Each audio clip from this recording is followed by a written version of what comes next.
নমস্কার। তখনও ভোরের আলোই ফোটেনি ঠিক করে, তার মধ্যে মাঝে মাঝেই বৃষ্টি হচ্ছে। এরকমই এক বৃষ্টি ভেজা সকালে আমি, মেহুলি ও সায়ন মিলে বেরিয়ে পড়েছিলাম সিউড়ির উদ্দেশ্যে। থাম্বনেল ও ক্যাপশন দেখে নিশ্চয়ই বুঝে গেছেন কেন। এই জায়গাটি হলো চন্দ্রকোনা রোডের কুবাই ব্রিজ, যেটি এখন নতুন হয়েছে। এই ব্রিজটি আগেও ছিল, তবে এরকম ছিল না। এটি নতুন হওয়ার পর আমরা প্রথমবার দেখলাম, তাই আপনাদের সাথেও শেয়ার করলাম। ব্রিজটি অনেক চওড়া এবং খুব সুন্দর হয়েছে। দিনটি ছিল 27শে জুন, অর্থাৎ রথের দিন। সেদিন ইউটিউবে একটি পোস্ট করেছিলাম আমরা, আশা করি আপনারা দেখেছিলেন। হ্যাঁ, আমরা এখানেই গেছিলাম, তাই এই বছর রথ দেখতে পাইনি। জানেন তো, এই নিয়ে আমরা পরপর 2 বছর রথ দেখতে পেলাম না। আগের বছর বিয়ের প্রথম বছর ছিল, তাই সবাই বারণ করেছিল, আর এই বছর তো সারাদিন ওখানেই কেটে গেছিল। যাই হোক, এখানে বলে রাখি, এই গদাই মানে যার অন্নপ্রাশনে গেছিলাম, সে হলো আমাদের গ্রুপের অনন্যাদি, তার ছেলে। ওর ভালো নাম নির্ভেদ। অনন্যাদির মেয়ে মানে পেখমকে তো আপনারা আগে দেখেছিলেন। সেদিনের ওয়েদারটা কিন্তু বেশ ছিল, কখনো প্রচণ্ড বৃষ্টি, আবার কখনো প্রচণ্ড রোদ। আমি তো ওয়েদারটা বেশ ভালোভাবেই ফিল করছিলাম। অনেক সকালে উঠেছিলাম, তাই এবারে একটু চা ব্রেকের জন্য দাঁড়িয়ে পড়ি রাস্তার পাশের একটি দোকানে। এরপর দুর্গাপুর ব্যারেজ দিয়ে আমরা বৃষ্টিকে সঙ্গে নিয়ে আমাদের গন্তব্যের দিকে এগিয়ে চললাম। কিছুটা যাওয়ার পর আমরা আবার ব্রেকফাস্টের জন্য দাঁড়িয়ে পড়ি। সায়ন মুড়ি ঘুগনি, আমি পরোটা ও মেহুলি ডিম টোস্ট দিয়ে ব্রেকফাস্ট সেরে নিয়ে আমরা আবার বেরিয়ে পড়লাম। এত সকালে আমরা বেরিয়েছিলাম, তাই মেহুলি একদমই রেডি হয়ে যায়নি। গাড়িতে বসেই মেকআপ করে রেডি হয়ে যায়। আমাদের মেদিনীপুর থেকে যেতে সময় লেগেছিল প্রায় 7 ঘন্টা মতো। আপনারা বলতেই পারেন সেদিন প্রায় আমাদের সারাদিন জার্নি করেই কেটে গিয়েছিল। এই যে অবশেষে আমরা আমাদের গন্তব্যে পৌঁছে যাই। চলুন তবে ভেতরে যাওয়া যাক। বেলুন দিয়ে খুব সুন্দর করে গেটটা সাজিয়েছিল। ওই যে গদাইয়ের মা মানে অনন্যা দিয়ে আসছে আমাদের ওয়েলকাম করতে। এতক্ষণ ধরে জার্নি করার পর মনে হচ্ছিল যুদ্ধ জয় করে আমরা আসছি। আমরা ওখানে পৌঁছে দেখি হোম চলছে, আর আমাদের গদাই সোনা চুপ করে মায়ের কোলে বসে আছে। এরপরে গদাইয়ের নেড়ু হওয়ার পালা। তবে এখন তো পুরো ন্যাড়া কেউ হয় না, ওই একটুখানি চুল কেটে দেয় আর কি। এই যে কৌস্তবদা ও পৌলমীর মাঝে পেখম। এইবারে গদাইও তৈরি গায়ে হলুদের জন্য। বাবা, অনেকক্ষণ পর গদাইয়ের বাবা মানে সন্তুদাকে পাওয়া গেছে। চলুন এবারে গায়ে হলুদের দিকে যাওয়া যাক।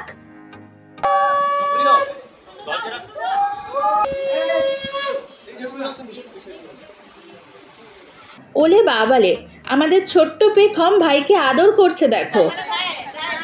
গালে লাগিয়ে দাও পেখম। এই তো বাবা, কি সুন্দর। এই যে এইখানে গায়ে হলুদের পর ঠাকুমা স্নান করিয়ে দিচ্ছে। এরপরে আমরা ওদের বাড়ির উল্টো দিকেই প্রায় 300 বছরের পুরনো একটি কালী মন্দির আছে, দেখতে গেছিলাম। ওখানের সবাই কালী মন্দিরকে খুব জাগ্রত মনে করে, আর এই রূপোর বালা দুটি আমাদের গ্রুপ থেকে দেওয়া হয়েছিল। সুন্দর হয়েছে না? এইবারে গদাইকে স্নান করানোর পর সে ঘুমিয়ে পড়তে সেই ফাঁকে তাকে যা গয়নাগাটি আছে পরিয়ে দিচ্ছিল, আর আমাদের ছোট্ট দিদি ভাইয়ের থালা সাজানোর ফুল রেডি করছিল। এই যে গদাই সোনা পুরো রেডি, তবে তাকে ফুলের গয়নাগাটি পরাতে সে খুবই বিরক্ত হচ্ছিল। ফাঁকা পেয়ে এই সময় আমি আর মেহুলি ফটো তুলে নিই। এদিকে থালা সাজানোও রেডি। মামার কোলে গদাই বসেছে ঠিকই, কিন্তু যা কান্নাকাটি করছিল না, আসলে ওখানে ছিল প্রচণ্ড গরম, তার মধ্যে এত লোকজন।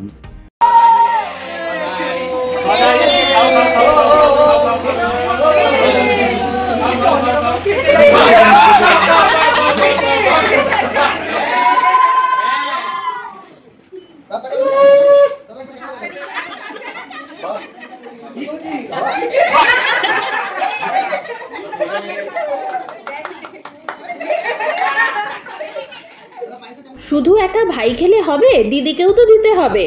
বাবা, এক্সপ্রেশন কুইন পুরো।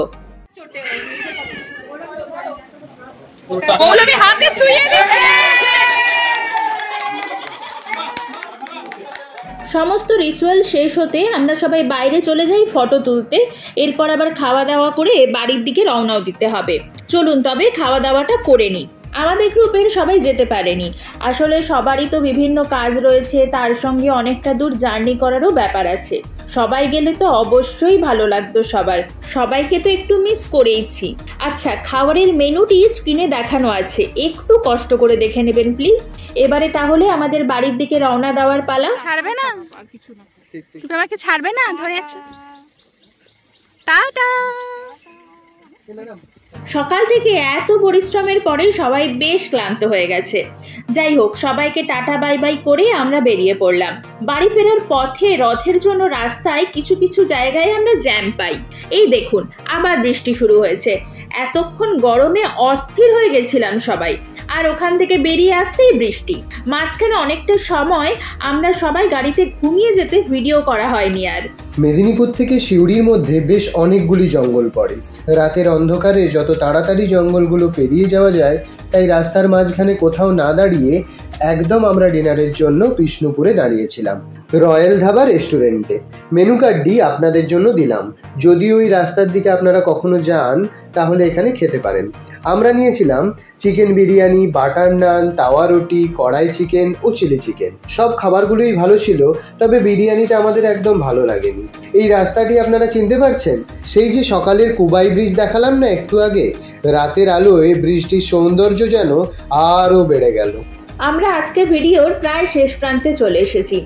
আপনাদের কিন্তু ভিডিওটি ভালো লাগলে লাইক, কমেন্ট, শেয়ার ও সাবস্ক্রাইব অবশ্যই করতে হবে। আর সঙ্গে আজকের মেন অফ অ্যাট্রাকশন গদাইয়ের জন্য প্রচুর প্রচুর ভালোবাসা ও আশীর্বাদ চাই। চলুন তাহলে আজকের ভিডিওটি এখানেই শেষ করলাম। দেখা হবে নতুন আরেকটি ভিডিওতে। ততদিন সবাই সাতকাহন উপকথার সঙ্গে থাকুন। ধন্যবাদ।